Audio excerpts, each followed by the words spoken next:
I say, I guess looking back now, it's a bit different, isn't it? You probably look at it and think, yeah, I'm glad I actually did that. Yeah. I got the chance to do that. How early did you know that I kind of wanted to get into that field?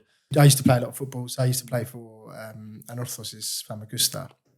They had a decent Champions League run, probably mid-2000s, where they played they were in the group stages, Inter Milan, Werder Bremen, I think. I started it a few months. And then literally a few months later, Ben was working at Sainsbury's, weren't you? Yeah. And then joined me, and it's kind of like then became a partnership, and then you just kind of help each other grow. You can lean on each other. Yeah. So Flex is what we call a musculoskeletal physiotherapy clinic. I guess how difficult is that as well? I mean, you've got to potentially push them back sometimes, or say, right, you shouldn't be doing this event. Yeah, and those discussions are hard. Definitely. It's the same as us. We're looking at staff, like you have to have the right personality to be able to get the kids to engage with you and stuff like that. And They're hitting all their objective strength markers, but they're just not ready to go back out there because they're worried about re-injuring. So the psychology behind doing something is key.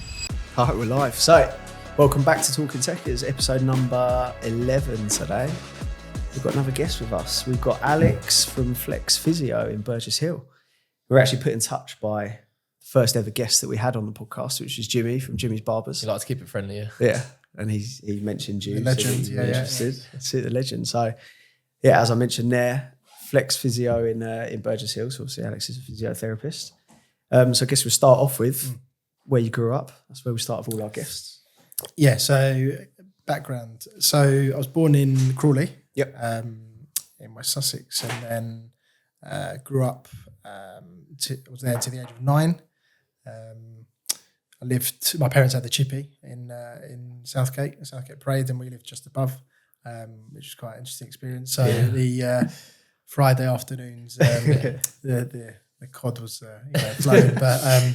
Were you made to be behind the counter? Well, at that age, I was like in and out of my bike, and all I remember is just swerving through the queues of customers outside the door.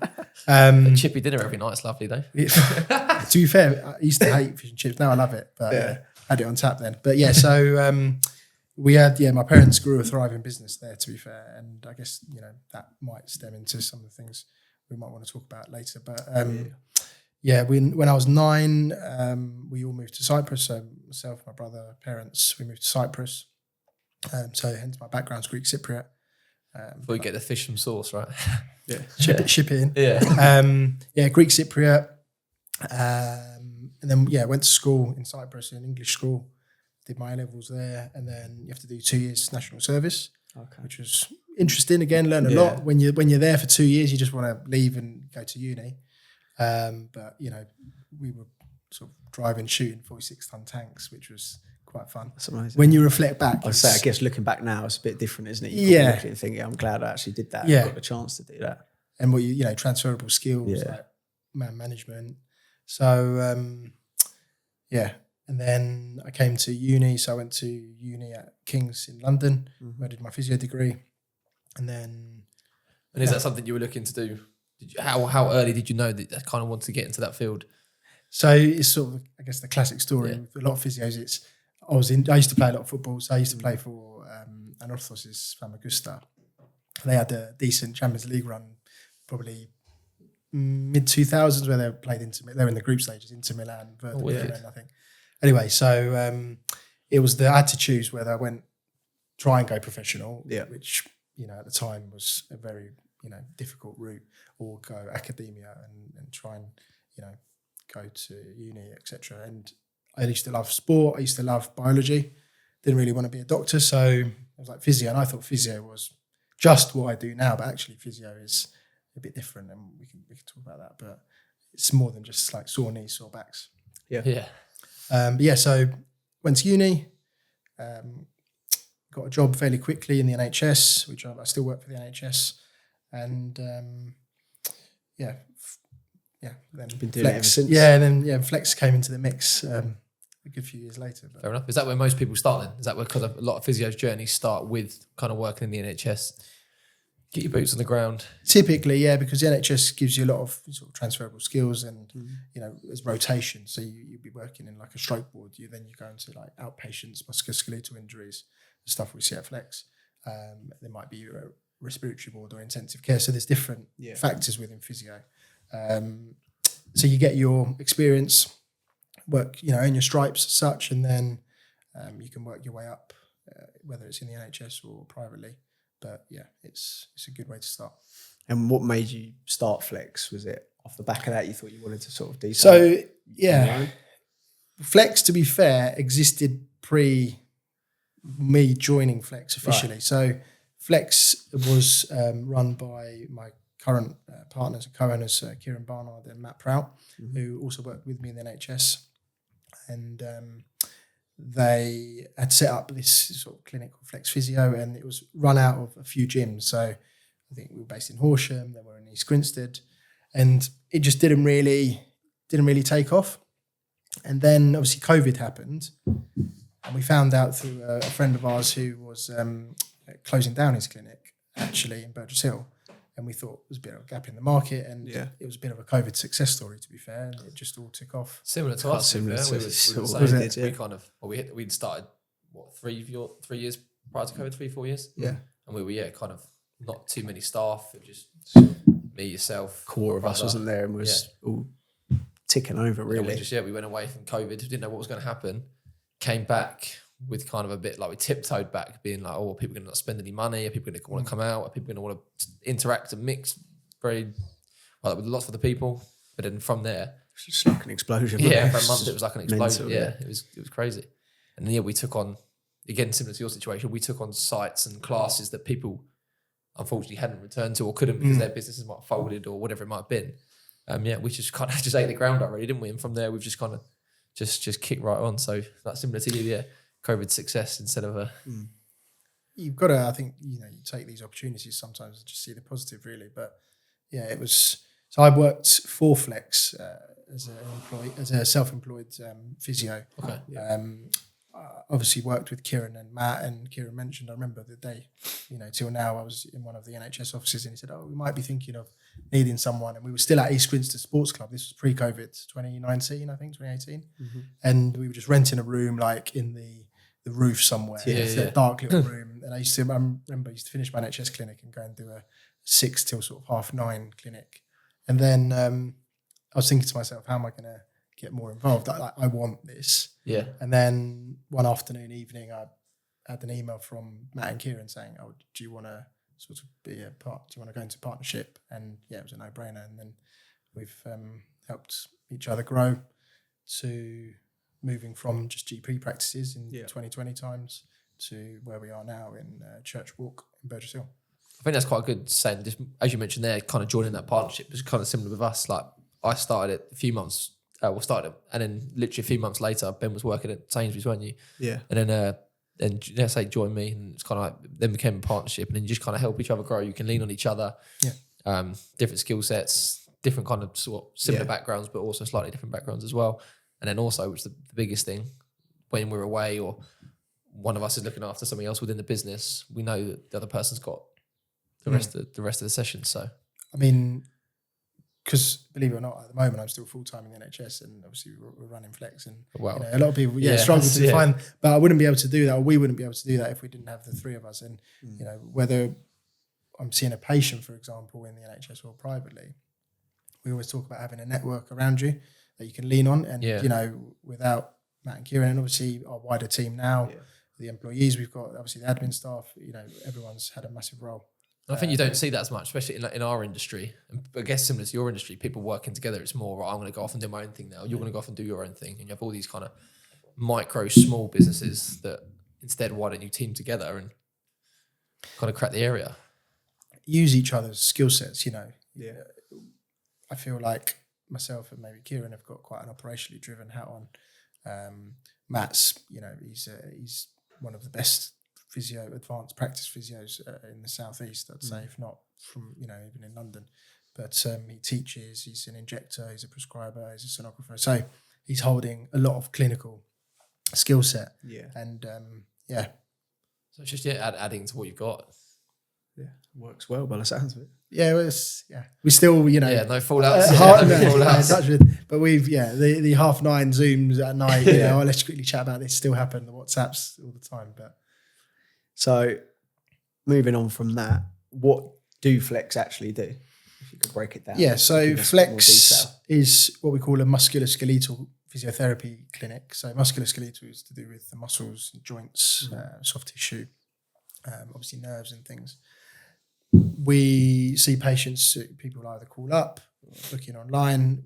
I've got back pain, I've got sciatica, I've got neck pain, whatever. I've had an ACL reconstruction, and then we'll see them through from injury, diagnosis, assessment, education, rehab, to return to play, basically.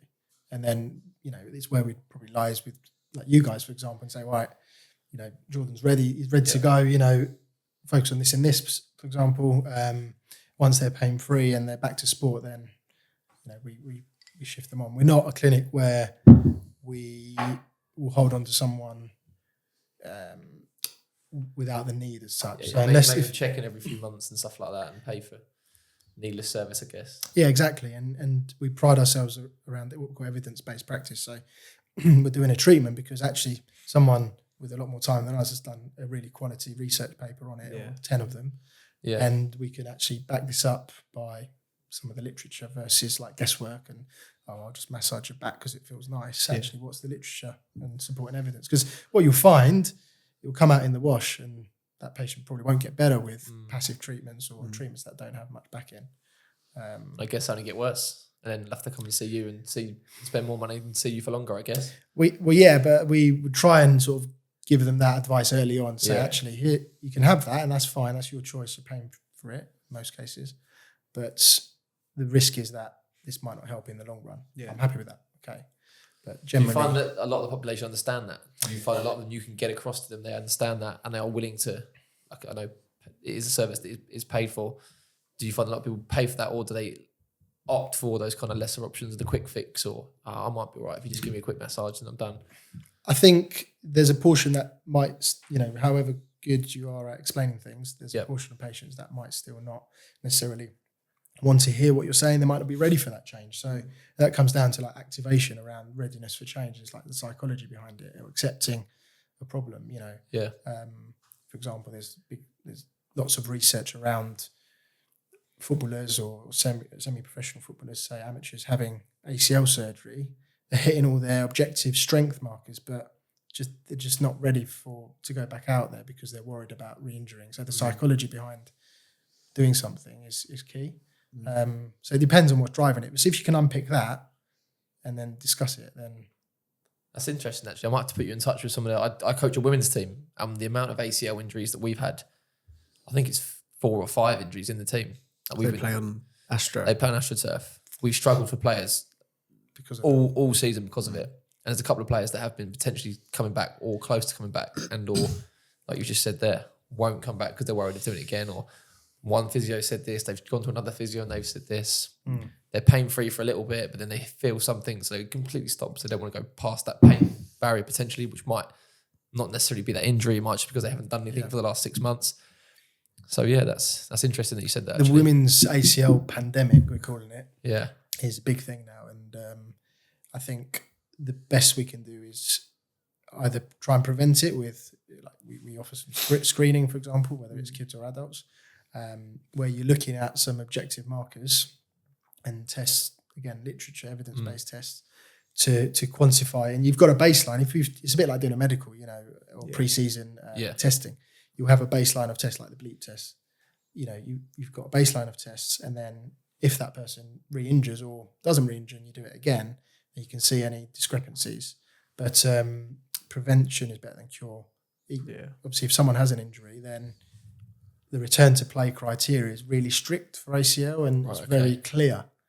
And it does involve the psychological readiness. There's, we had a chap recently who was actually a soft tissue injury in the gym, reverse Nordics, high loads, he's back playing a few minutes, no issues, but it doesn't just feel right. And I got him to do, there's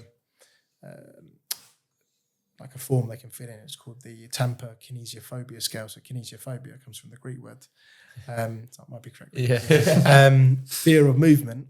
And interestingly, a lot of the questions were around, are you worried about re-injuring your knee? Do you think that, if someone tackled you, you're going to... And a lot of them were scored very sort of in favour of, I feel like, I don't want to re-injure my knee. But they're hitting all the targets objectively in the gym. Yeah. So addressing that, chipping away at that throughout the journey is important. Yeah. And what sort of age range do you do? So obviously our industry is very child based, and we touched beforehand, I think you said 8 years old. Yeah, so from children as such, we see 8 to 16-year-olds. That's what we class as children.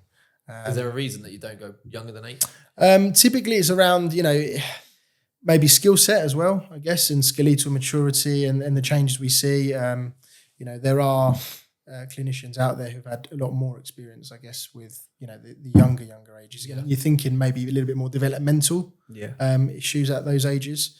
And it's just, recognising your scope of practice really. But typically, 8+, we're quite absolutely, happy to see them. And a lot of them are either load related or growing related. Obviously, if we're concerned, we've got really good links with either imaging teams or GPs, consultants, etc. But it rarely needs that for the cohort, that come to us. So what's the kind of, like you just said then, touched on, so what's the kind of most common thing that like a 10-year-old's coming in to see you with? 10-year-old, might be an overload related issue. So they might have, pain at the front of their knee, just below their patella tendon, Ushkid slatters. So it's where the growth plates sort of join, or they're trying to grow. As kids growing up. Have you got a bony bump at the front? Yeah. Max had that quite badly as well, both knees. I've got it on both of them. Yeah, the lump's still there. Max played a lot of tennis, right? Yeah. Is that like a lot of work on hard surfaces with that? It's hard surfaces, but again, it's load. I mean, your body's designed to tolerate them, but it's just how much of it you do. So, we've got like a demand, the capacity sort of scale, and like we were talking about before we started. I guess that kind of opens a can of worms for the bigger question in sport, and we see it quite a lot as well. And we talked about it off air before we came on. Is that overload of kids sport? I mean, we've got some children that do come to us, and obviously we know that are doing sport every day. Umpteen times a week at a level that's like an academy or a development centre, alongside what they're currently doing in the PE lessons, in school, in the playground, and just in general with their family, cousins, friends, whatever it might be at the weekend. So it's non-stop. It's tough, and a lot of it is education to the parents, really. So one of our employees at Flex, Matt Lee, he used to work full-time at Brighton, and interestingly, he was sort of my boss at the time, because I worked there part-time and I was reporting to him, and he looked after me there. But a lot of the discussions around that age group is around load management, and you'd be sitting on the side when the match's going on with a couple of the players, because we're managing the minutes, and it's tough. I think when you're in a theoretically elite environment, it's maybe easier you've got to sit out, but when you're not in that environment, maybe parents or coaches might be a little bit more sort of pushy to say, just see how you get on. Yeah. And then it's, they don't really say that they're in pain, and then they're in pain at home and things. And it's like a vicious cycle, and then they seek help. Yeah, I mean, trying to get kids to sit out and not play is hard work. Yeah. And they don't understand either. Yeah. They don't get it. They just want to play. It needs to be explained in a way that they understand, and, you might have to modify and substitute types of exercise or fun with what you're asking them. We've had it recently, haven't we? We had with a parent recently. I think the child had broken their arm, hadn't they? Yeah. Or just come back for a break, and they weren't obviously back to kind of full PE, full contact, full sport, but didn't want to miss out on the session. So can they come along, help you out, ref, whatever it might be, which obviously we can manage as long as we're kind of told and we know. Keeping that, knowing where the line is, what's acceptable and what's not, and not going too far, because you don't want to do more damage, and then you're back 6 weeks. And sometimes we see that as well. But to answer your initial question, we see from the age of 8 up until there's no limit. Yeah, we see 90-year-olds. So my colleague, even today, he has a couple, husband and wife, that come in. I think one of them has even had maybe heart surgery. They've been coming for months and months just to do sort of a bit of supervised rehab in the gym. And they love it. Again, more of a maintenance approach, but they're elderly patients. Well, that's it. Health is wealth, right? As everyone says. They'll be on the leg press. They'll be using the Smith machine. It's the same type of thing, but so there's no other than the under eights, there's not really a huge limit as to who. What would you say you have more of, the higher elderly patients, or usually? Yeah, we see more of, I'd say, maybe like your weekend warrior type patient or person, maybe like mid-40s. Yeah, busy corporate lifestyle, trains a lot for like wants to maybe like a Hyrox, and then just overloads, and they get these tendinopathies or sometimes stress fractures or back pain, etc. So, a fair amount of our patients have private healthcare, and they can access us that way as well. And obviously, your self-funders. We get quite a few referrals from consultants that we've worked with. Yeah. I guess they present different challenges working with such a range of ages. What do you find harder, or would you say it's all fairly similar, just you have to tweak it slightly? Yeah, I think that's a good question. Let's take, for example, maybe an elite athlete. So we have some partnerships with a company that sends us ex-players or current players from the part of the PFA, and who are still playing, but maybe dropped down a few ranks and they're injured. And it's a bit of like a private healthcare insurance for them. From the PFA, and there's still that elite mentality. These are players who've played with elite players and are still elite up here. And you still nurture them and address the psychology behind what they're doing and push them, motivate them. Whereas, with a child, it's more about fun and let's get you single leg balance with a balloon and pass me the balloon. But actually, you're addressing the proprioception of the knee. Yeah. And then obviously elderly, maybe patients, education around what your goals are, and actually I want to bend down to lift my grandkids up. Okay, well, let's get you on the squat rack. Yeah. So you're adapting the communication. I think that's key, just in business, in life in general. If you can communicate, we said that to our staff, and the more we kind of sit back and step back and realise it, we can go from 1 minute from rolling around the floor and being dinosaurs with a 2-year-old. Then you're talking to the parent about signing up to a new class and getting there, basically making a sale. Then an hour later, you might be in a prestigious private school and you've got to talk to a head teacher and a member of staff there. So you've got to be able to communicate with different ages, different demographics. And if you can kind of master that, that's a transferable skill that you can take to any job. Well, I think, and even just in life in general, I've got a beautiful wife, it's how you speak to her, and your in-laws, your parents, your brother, your patients, you have to sort of adapt, because obviously the emotion can sometimes take over and, impacts your practice or at home and things. So, looking at kind of how you approach things rather than how they are approaching it. How can you adapt yourself to kind of deal with the situation the best, I guess? Yeah. We have that, not every kid's the same. Yeah, definitely. Especially these days, I think there's definitely not a one-mind mentality. Yeah.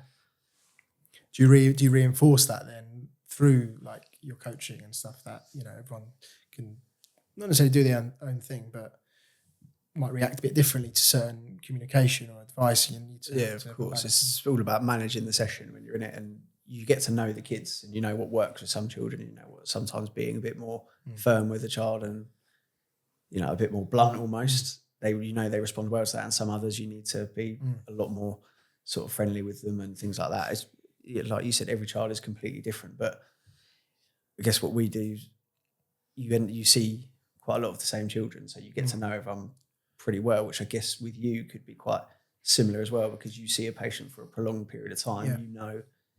This is working quite well for them, so we'll go down this route. Yeah, there's no hard or fast rule either. Like I said to when we're kind of doing training for coaches, and you kind of do a session, and you might have to kind of manage a behaviour in a certain way, or manage this session in a certain way. Doesn't mean that's going to work every single time with every session you go to. Or even if it's the same group of kids, 1 week it might be different. There might be other factors. They might have been on a school trip all day, so a little bit more tired. The weather's obviously a massive factor. The weather's a big one. When it's hot, and the kids you can definitely tell they're a bit more grumpy. Yeah. Well, they've come off the back of half terms, and they might have obviously just been on holiday, and they've just had a crazy time filled with whatever it might be. So I think especially like a football coach, for me, when I look back at my football coach when I was young, in a weird way, you looked up to your football coach in a different way to your parents when you're younger. Obviously, when you grow older, the respect dynamic changes. But they're like a father figure to you as well, because you respect them. Oh, Jordan, etc. Ben's, told me this, I need to go and do it, as such. But the parent might say it and they won't do it. Yeah. But you'll see we've had I'd call him an athlete now because he's a Red Bull athlete, and he's had a nasty knee injury, and we've seen him probably for nearly a year now, and he was at that phase where he's just shot up and grown, and his legs have got massive, and strength, and you see the person in them as well, and like the family, what they've done on the weekend. It's more than just like the rehab. That's a prerequisite. They're going to do that, but you're managing the individual, and it's building that trust as well. I guess from an initial point of view, you want them to trust you, trust what you're saying. Obviously, you're coming in with degrees in your background. Obviously, you're not just any Joe just walks off the street and tell them to do a certain exercise. But when they come to you, they've got to feel that trust, and they're going to listen to the advice that you tell them and actually take that on board and want to do that to improve. I'd probably say we've got to earn their trust, because there's lots of physios out there, maybe a bit rogue and maybe not following best practice. So I think you've got to earn the trust through your good communication, your relationships, but equally at results. People care about results, and that's what they're paying for, really. So there's probably a difference, like you say there. You've worked with and do work with kind of elite athletes. What's the kind of main difference between them, I guess, and like you say, you myself and Ben, you're not quite elite athletes, but you're semi-professional footballers potentially, or people that do like the high rocks at the weekend. Is there different expectations? Is the work rate or the mentality obviously? I guess different. One easier to work with than the other. Is one a bit more frustrating? I think it's you put more pressure on yourself as a clinician to feel like you're meeting their sort of expectations. So I've got to make things quite challenging. I've got to do my objective tests. Right, here's the data. These are the things they're used to. Especially in sport when you're used to sort of numbers and data-driven progress and things. Yeah. Whether it's GPS stuff or sit 1 rep max on the leg press, or their dynamometry. So we use dynamometry, which is like a handheld dynamometer. We can assess force production. We've got other kit like air bands, like blood flow restriction, cuffs for legs for patients, for example, who've just come out of surgery, or let's say had an Achilles reconstruction or an ACL reconstruction. They only allowed to just do an active straight leg raise, but if you do it with the air bands, you're replicating, anaerobic training very quickly with basic low load. Yeah. And, so these are the type of adjuncts that we offer at the clinic. And it's not just here's a TheraBand and do a few sort of knee extensions. We want to try and influence. So it sounds like you invested a lot and currently still and will invest a lot to kind of get the latest techniques, the latest equipment to your clients. It's been a slow process, but step by step, our gym is, is probably getting a bit too small now, but, we've got leg press, leg extension, Smith machine, all the cables. We've got a treadmill. We can do our hop tests in the gym if we need to. We've got all the dumbbells, dynamometry, like I said.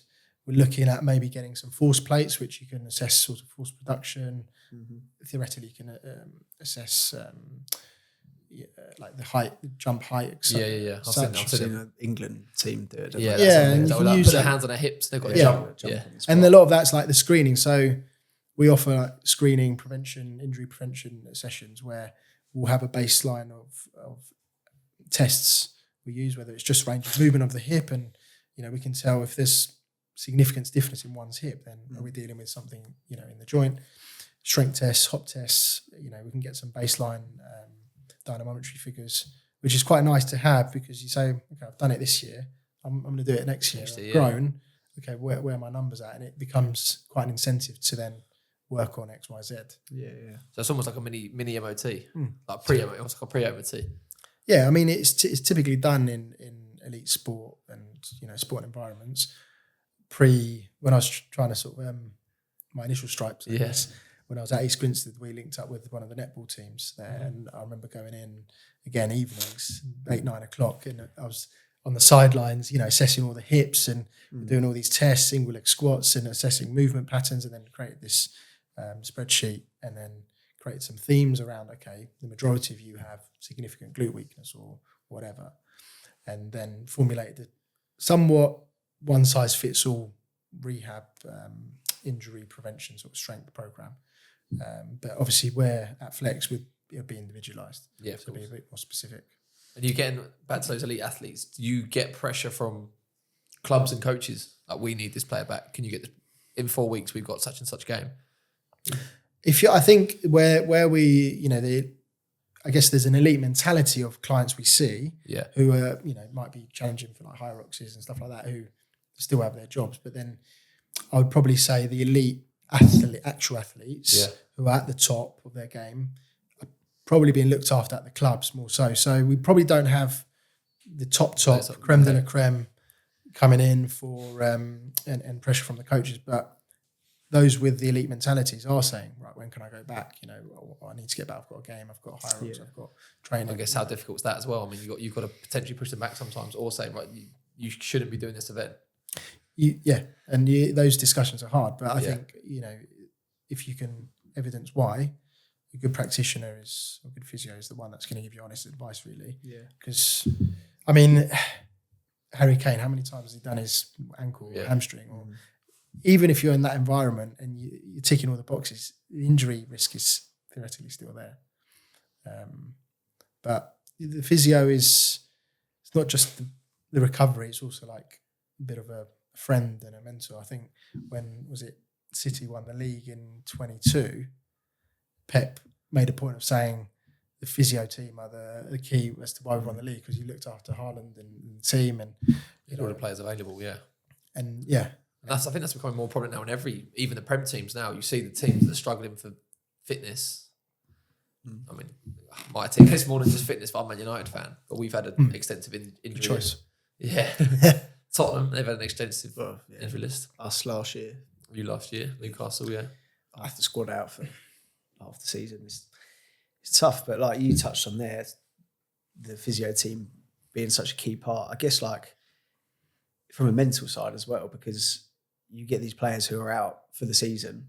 For them, that is awful. They've got to sit on the sidelines. They can't train. They've got to watch everyone else.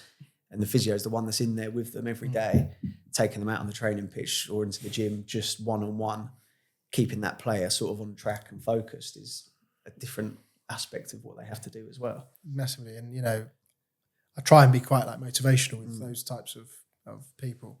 But you have to be, because once the psychology starts dropping, then they're not going to engage in their rehab. They start falling off the route to recovery, and your recovery is starting day zero. Before you're up, you're on the road to recovery now, and we're taking it one step at a time. So you're a mentor as well as you have to be a practitioner. So many different hats, I suppose. I think in healthcare in general, you even like as you guys as a coach, I think you do you've got a duty of care, haven't you, to the person in front of you. So you have to sort of read the room. Yeah. And sometimes you've got to put your arm around them and say, okay, let's park today and just, we'll go again. Yeah. If I've got an interesting question, back to going a bit off topic, but kind of on the same road anyway. Back to your Brighton days, did you actually ever take a medical? Or what you always hear is like that they failed the medical, they've done the medical. What actually does a medical consist of? So as in me to do a medical to play. Yeah, so a new signing. So that's probably more of a question. Maybe we'll get Matt Lee on one day. But I was in the academy, so I was more sort of sessional, would be at the games, pitch side, a little bit of influence around some of the rehab sessions, but that's probably a better question to ask Matt, I'd say. So I wasn't involved in, actual medical. You kind of think how you're a professional footballer already, currently playing at such a club. How can you then go and fail a medical test at another? I guess just you're sort of looking for signs of potential injuries. Yeah. So from that perspective, my understanding is, they're looking at your ECG, they're looking at your, all the sports scientists are in your VO2 your max, they're stress testing you, basically your lungs and your heart and your musculoskeletal system. So your jump test, your hop test, and then there will be a sort of a bank of data that they'll compare to, and then they'll sit around the table and say, are we worried about signing this individual or re-signing them? It's almost like when you're buying a car, isn't it? You're spending that much money on something, you want to check it first to make sure you're not spending like a survey money of the house to be able to play. Yeah, essentially. I think that ties into the insurance they have as well as players and things. But and then I think from one thing that I think you want to speak about as well as us is from a business standpoint as well. Obviously, running Flex. I know we touched on it earlier, being able to lean on the other guys that you work with, but what challenges have you found sort of running it and making it successful? Yeah, so I think, I quite like having an attention to detail, and maybe if you ask my wife, maybe it's my OCD that kicking in, but I think attention to detail really gets you far. It might be, I don't know, the confirmation email that we send out has got the name and the space and then a comma. Things that, well, if I'm in a restaurant, I'll be looking around just to sort of see, okay, what was that? That doesn't look very clean. Why? It's weird. I'm the same. I do that. I'll sit in a restaurant. That waiter's got a different shirt onto that waiter, or their shoes. Or they've got what shoes are they? They're not smart shoes, or whatever it might be. It's and that's the thing. So you don't want to, stamp your foot down and say, right, you've got to do this and be this sort of didactic mentality. But you need to try and instill like the culture in the team. But it's always going to be a challenge running a business, whether it's what are the numbers looking like, but equally actually how the staff doing, how you're feeling. Getting the service right. Yeah, exactly. And, you've got a goal and a way you want to do things and deliver, whether it's coaching or physio, and that's the Flex way of doing it. And you've got to create that, you've got to get that buy-in somehow from your staff and individuals, because if you don't get that, then... We're very similar as well, like going back to the details, like the cones, like all of our cones, every single bag got the same amount, the same colours, all the ball bags are labelled and numbered so that we know, and any coach knows when they turn up to a session, they've got exactly what they need on how we've told them that it should look like. It's not like we're just going to chuck a load of random cones, or they've got to work it out, or they've got 2 balls and they've got 32 kids in the session. We look after those details in the background, so it makes their life much easier. It's almost systematic. Like we talk about it sometimes.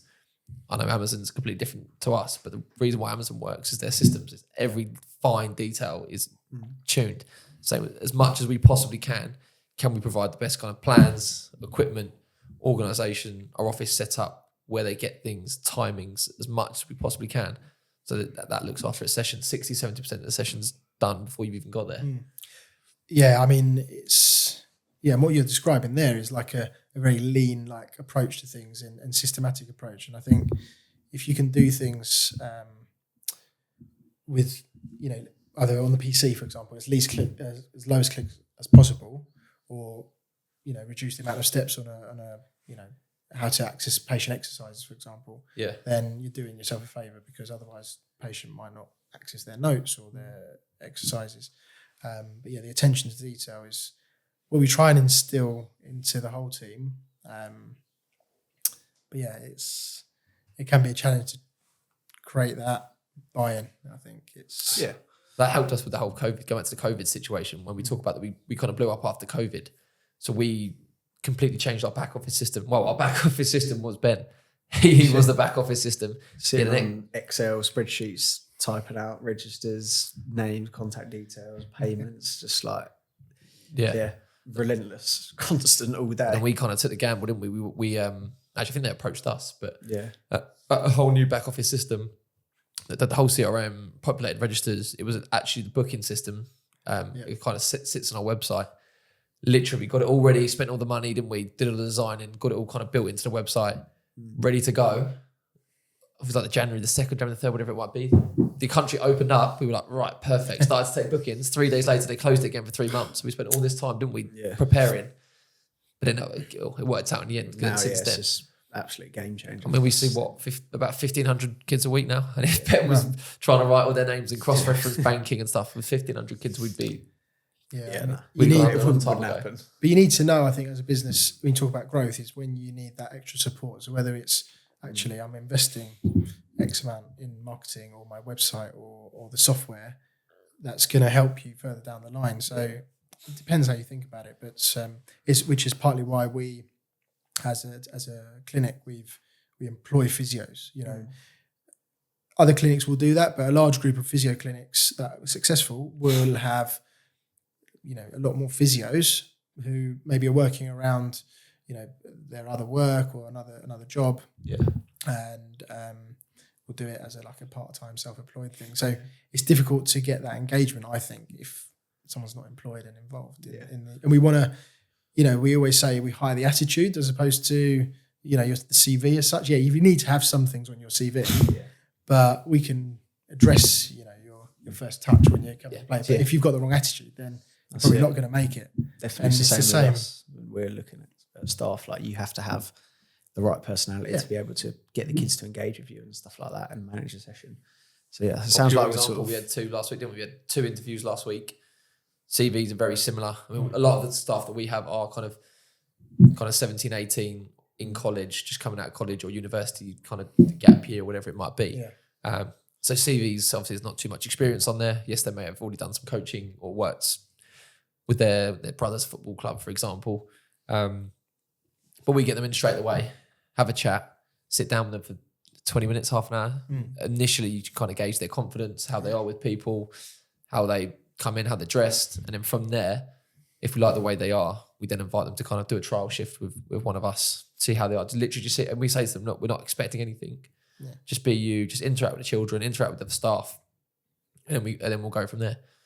And then instead we're not sitting there gritting their CV and right, please explain this. We're looking for attitude and just see how they conduct themselves in and around children and staff, and their attitude to work, attitude to actually listen to the coaches, and just how they engage really. And then from there, then we take it in one step further and talk and obviously make sure they're all aligned and certifications and everything like that.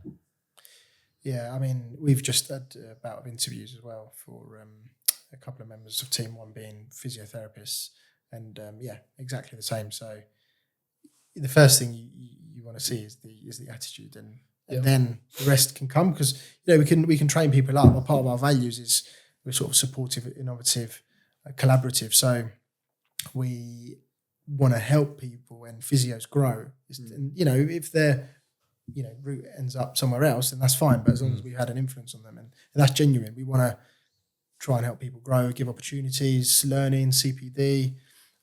We've got a student at the clinic right at this moment for 6 weeks from Brighton Uni, an MSc student who we're looking after. We hosted an event recently, a menopause event, and we had a consultant dermatologist, a GP menopause specialist, and our women's health physiotherapist running it. So in community engagement, you want to try and create the culture, the environment. I guess for us, Ben, as coaches as well, we fully understand, because of the demographic we're also employing, we know that potentially they're not going to be long-term staff members for us. It might be 1 or 2 years, or we might even be, if we haven't got the hours, we might be a springboard. And again, we've got quite good connections, obviously being in the football world for years. I even going back to Brighton, I worked for Brighton for a tiny little bit. So there's connections everywhere. And we've got 2 coaches that work in the States, or one just moved, one or ex-coach that moves to the States. We've got one that currently goes back and works in the States every summer. We've got James, who's moved on to Crawley Town Football Club now. He's working with their educational department. So as well, again, we're there to help people as well. Like you just said there, we're here to grow those members of staff as coaches and as people, give them transferable skill sets that they can take from us and take into another job. Some people they are just here for a job for a summer, and that's maybe it. It's okay. I mean, and you've influenced their journey, but equally, you'd probably want to. What we also want to do is try and keep them at the same time. But obviously, if something comes up and you need to go, then we don't have an issue with that. But even like young Matty, I mean, he works alongside, so he works across all ages, to be fair. So he works with us kind of on the younger age demographic, primary to kind of toddlers. He also works at his college, so he goes and works with kind of 16 to 18 year olds, and he also is kind of doing a PE teaching kind of mentorship scheme with a secondary school that we also work at and work closely with as well. So he's getting a really broad spectrum of learning from. And that's great to have that, like I said. So Matt has the qualifications that I mentioned earlier. Kieran, he used to work at Norwich Football Club. Matt Lee, who's with us at the moment, he quite an extensive period at Brighton Football Club. And then Mairead, who's one of our female physios, she's currently at Harlequins as well and does some work for them. So it's nice to see different specialities, work in different environments, and then work with different leaders as well at the same time. Yeah, because that's a big one, especially in like the private world as such. Yeah. And I say that to coaches as well, because obviously, again, like now people potentially won't just work with me, but I do things slightly different to Ben. So you should always go and work with kind of head lead coaches and kind of take little bits from each one of us, mold yourself into what you want to be. Also, don't try and be that person. So don't try and coach. I have a certain personality, a certain way of doing things, the way I kind of carry myself. Same with Ben, a certain way he does things. Yes, although going back to what we talk about the systems and potentially how we set up a session, how we run it, but your personality also needs to shine through. So take little bits and pieces that you get from people, different leaders, different mentors. Then you also need to kind of mold yourself into whatever it is that you feel comfortable with and confident with and want to take into coaching, really. Definitely. And sharing that, I guess, with your team, Yeah. Actually, I'm not so sure about this decision that you guys have made. What do you think about this? Because you can't make a square fit in a circle, It just doesn't work for an individual. Then we'll look at other ways. That's fine. I think a good thing for us to end on, because I think we're running out of time, is advice that you have for parents with kids, obviously in that age range, but also obviously a lot of the kids, like we said earlier, that we see do a lot of sport, what they could look out for, what sort of things they can do to prevent injuries. Because like you said earlier, prevention is better than sort of curing. Injuries, good question. So there's a lot out there, and you guys might be aware of some of the things I might mention, but for Joe Bloggs, who's playing football 3-4 times a week, they're not in any pain as such. Parents aren't worried, and that's great. Doing a little bit of strength training is really what we advise. Obviously the warm-ups. What do you guys use, like a specific protocol for like warm-ups and things, or? Quite a lot of it is just like activation stuff, getting them running, getting the heart rate up, blood flow, stuff like that. Because quite younger age kids, I guess stretching is not as sort of crucial for them. Yeah. So what we generally say, the way I practice is stretching. I generally advise gentle stretching after like a session, stretching, because there's research done where as much as you stretch a muscle, it doesn't really actually stretch the length. It feels nice, and you're probably influencing some of the nerves and some of the the little sensors in the muscle, but you're not theoretically elongating that muscle. So activation is key. There's something called the FIFA 11 Plus Kids. Have you heard of that? So that's a really, really good evidence-based warm up. Okay. And it involves like strength training. It involves some activation stuff, and there's good literature to support reduction in injuries. And there's also a FIFA 11 Plus for adults, and I think that is done in the warm ups, and I believe it's something like 30% injury reduction rate from that. So so that's something to look at. Yeah, something you guys can look at, or the parents can look at and do, because the kids will be active outside of their coaching sessions as well. So it's good to have like a standardized protocol. But if they come into some trouble and they're not sure, then not just about, obviously we're a physio clinic, but maybe getting some professional advice on load management. There may be certain things that we can identify one limb versus the other. So like our screening session, it's about 45 minutes long, where we'll look at generally the lower limb, jumps, hops, etc. But that's something we offer at Flex. And then what we've agreed with Kieran and Matt is that for you guys, anyone who's part of Talking Tekkers will get 50% off that. So if you guys have anyone who you think actually might benefit, you don't have to be injured, because theoretically then you need more of an assessment, of course. But more of a prevention. I just want to, I'm really getting into sport. I want to maximise my potential. Then and then from that we'll get some data and have it and store it, but equally produce like a rehab program. And the education for parents is key. But amazing, appreciate it. It's just like on again, just so we can inform the parents. So the parents, what specific are you looking for that parents can book onto this screening? Say again. So sorry, who are this? Who is this for? Again, so you don't. So anyone really. Adults and kids. So anyone over the age of 8. We see adults who book in for this session because they want to get a baseline of where they're at, and then it's helpful if you've done it once and then potentially you've done it again like 3 months later after we've addressed X, Y, Z that we found or not found. You don't have to be injured, but anyone can book onto it. Amazing, perfect. We'll chuck that on a little newsletter. Appreciate it there. We'll make sure put it in a link podcast as well. So I mean, we'll have to we'll have to get ours done. See where we're at. See where the imbalances are. It's like we said, prevention's the key when it comes to sort of sport and rehab. But sometimes we can't completely prevent injuries, and then I guess do you do any bits and pieces on nutrition as well? Because I guess that's a massive factor these days. Yeah, Hydration and things like that. it's probably an area where we would need to pull someone else in. So we do have links.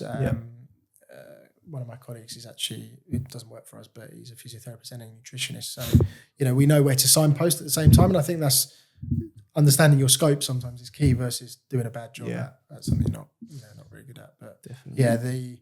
There's a whole plethora of research around, especially in the female athlete, menstrual cycle, Red S syndrome, metabolic health, diet, eating disorders. That's a whole. Did you do a lot of in-person screenings and meets, or do you still do quite a bit over Zoom at all? Or? It's for screening. So. Oh, sorry, more. But I guess more meets and more advice. So if the people wanted advice from yourself, can they get? Because I guess a lot of people like myself, I still prefer a one-to-one meeting with a person kind of in front of me. So if someone available?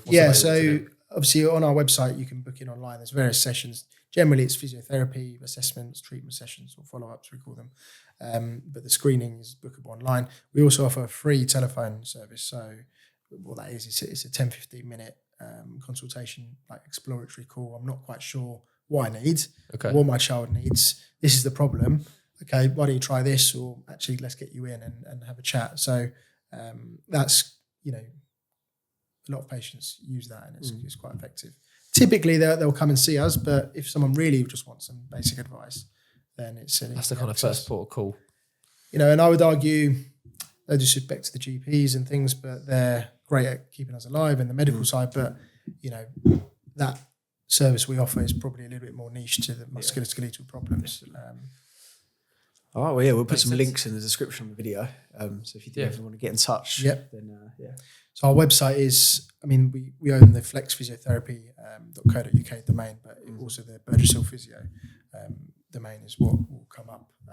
But the clinic's called Flex. So you're based in Church Walk, Burgess Hill, that's right? Yeah, Church Walk. So at the foot of the high street, opposite the post office. That's where our clinic is, in the gym and things. And we've got parking at the back, so free parking. Wicked stuff. That always crucial. helps. Yeah. Well, amazing. Well, Alex, thank you so much for coming on. Thanks for having me. Good info on there. Thank you, John. Appreciate it. Thank you very much. I guess if anyone has any questions, fire them to us or send them over to Flex Physio. And look out for the next episode. But Alex, thank you very much for coming on. I hope everyone enjoyed. Appreciate it, guys. Thank you.